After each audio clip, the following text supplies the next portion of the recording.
So you take off the 5 lug nuts, they're 20 millimeters. And then we're going to be replacing those things. Extremely rusted out Indiana tie rod or sway bar links. So this is going to be fun. We could try the normal methods. It's a 14 millimeter nut, and you're going to need this Allen key to go in the center. But at this point, there's so much rust that you just go around that hole. So we can try this at first.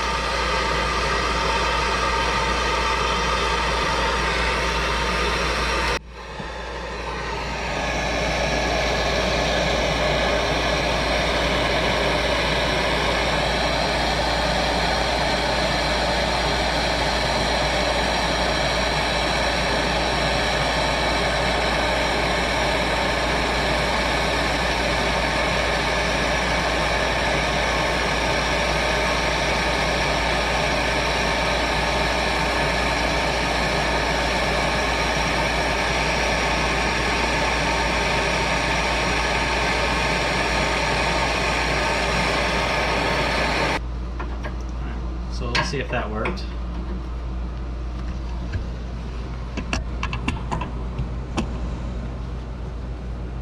Sorry, there's really no way for you to see it, so just bear with me here. This kind of setup you want right there.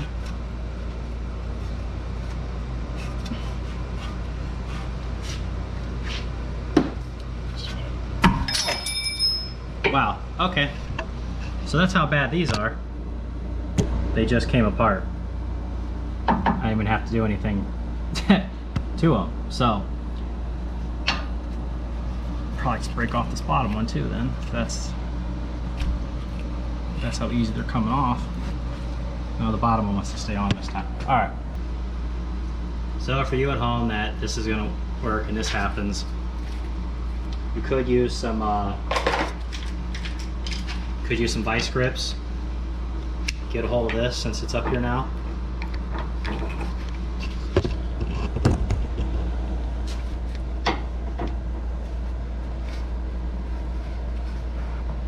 Clamp it down as tight as you can get it. And then try to get this nut off. Maybe use some PB Blaster. Whatever you use.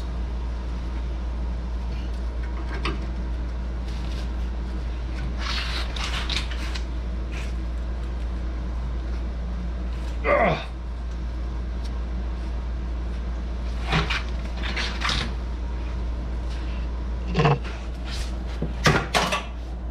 Take a hammer.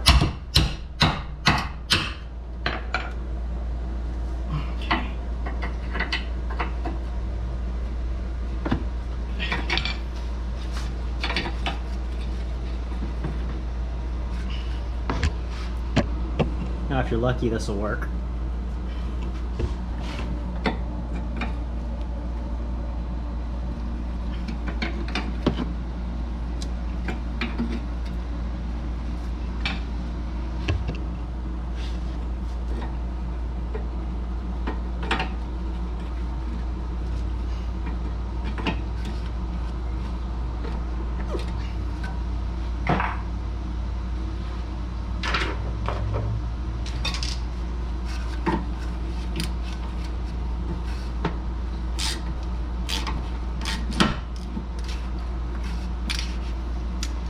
So now we're getting to a point where this ball back here that I'm grabbing onto is deteriorating. And this is also issues you gotta deal with running into.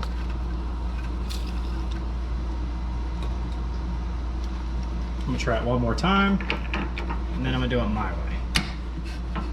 It's tighter.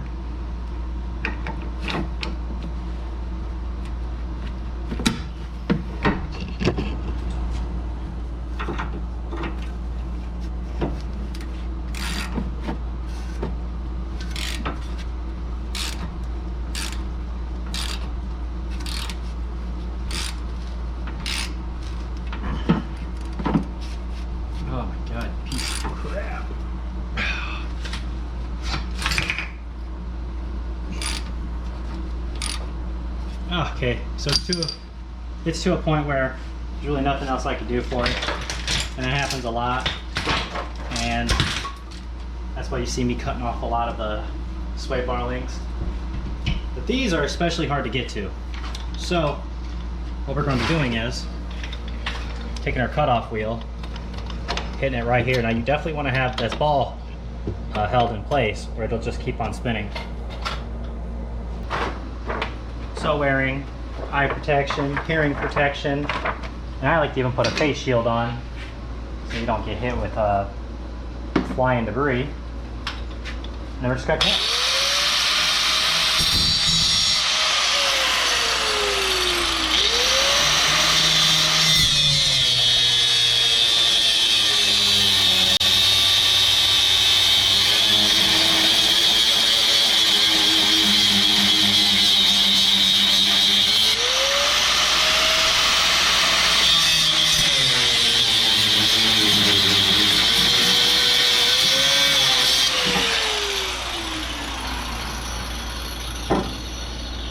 that gets that off.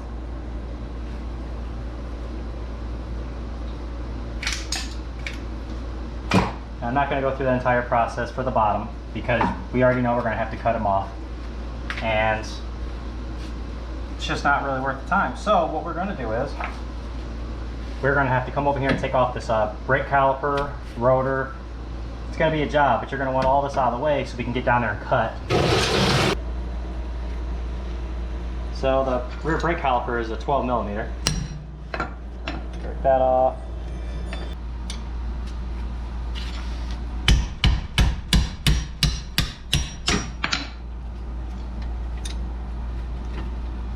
That one loose.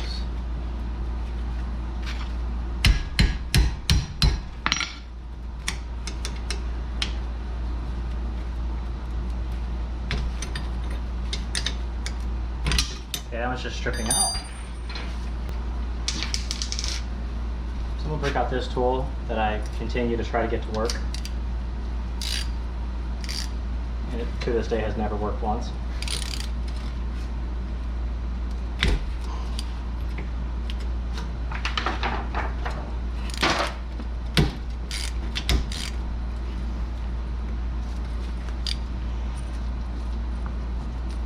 And again, that tool has never worked in the history of having this tool. So we're going to try to work around that, and we're going to remove that upper and lower 14 millimeter.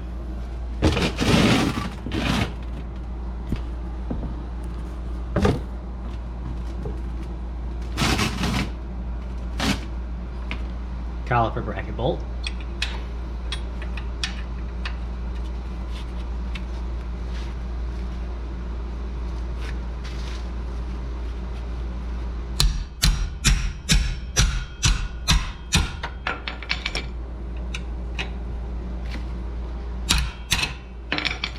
There's one.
Okay, so the caliper's off.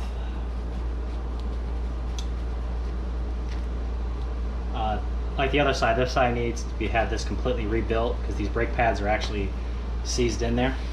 But we're not going to be able to do that right now or today. So we're going to need some more. We're going to need some more tools. So we removed the 2 rotor screws, but I already know for a fact they're not going to come out, so there's really no point even trying wasting any more time. So we just got to drill them out.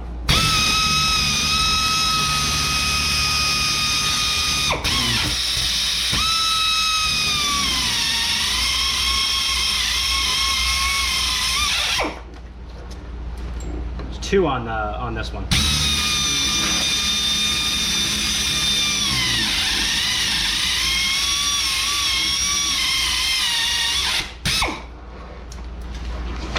With any luck, this will come off. Barely, but it's coming.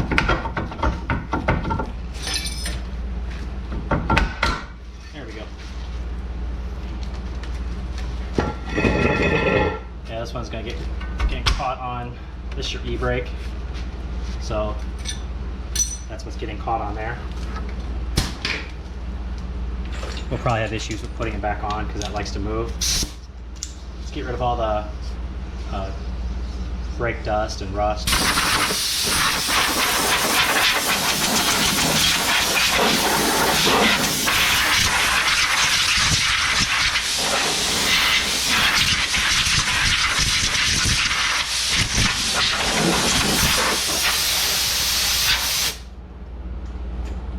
Okay, now for the fun part. Now we got to angle the grinder and get in here and hit this nut. Now I'm kind of glad this hasn't came off yet, so this won't spin.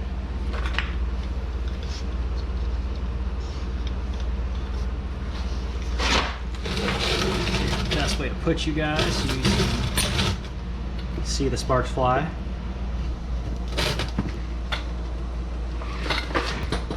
You gotta kind of go in at an angle because for some reason there's this stupid lip right here. So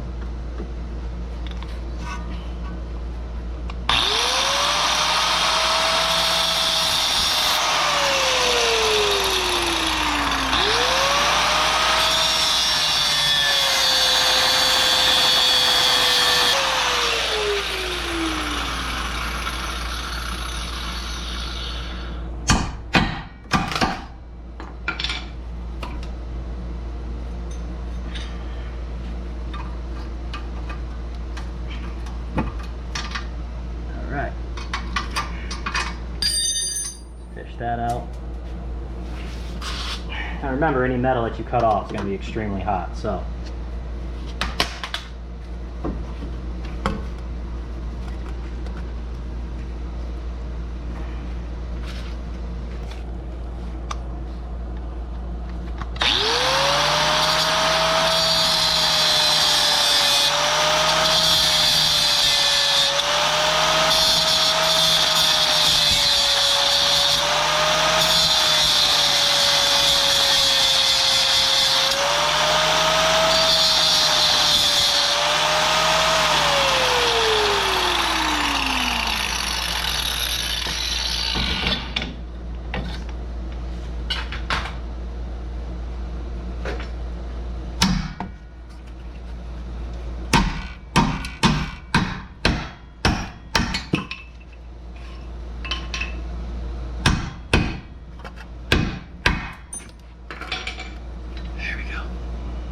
got it out.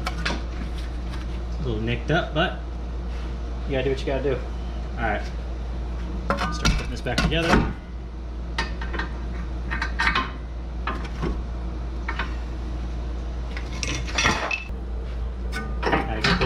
How to get this sway bar link up high enough. Take your jack, put it against the lower control arm back here. You can lift it up in place.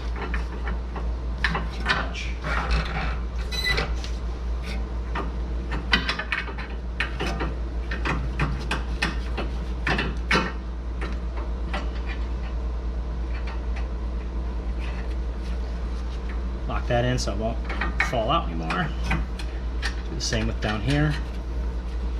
Now the new ones are a 17 millimeter.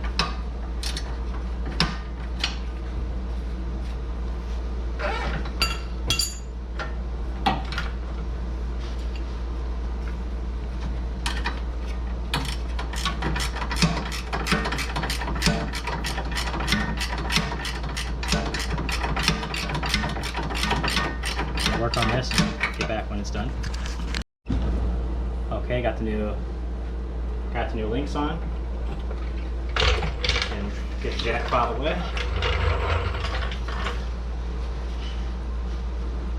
And then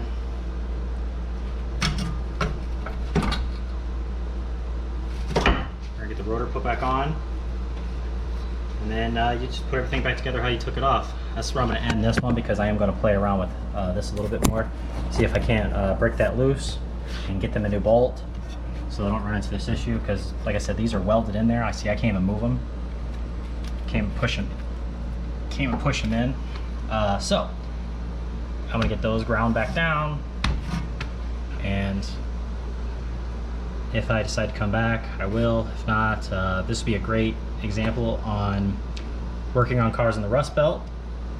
More than likely yours won't be this difficult, and I hope not, but worst case scenario, now you know what to do. You've seen it always. Just grab yourself a 4.5-inch grind disc. If you find one that has like, you get a battery powered one, probably more convenient than this plug-in one, but I've been using this thing for 2 years and it's cut off. I can't tell you how many parts on a car with just ease, and just makes the job a lot quicker, even though you kind of want to do it right the first time, so you don't want to. But so anyways, I hope this video helps you.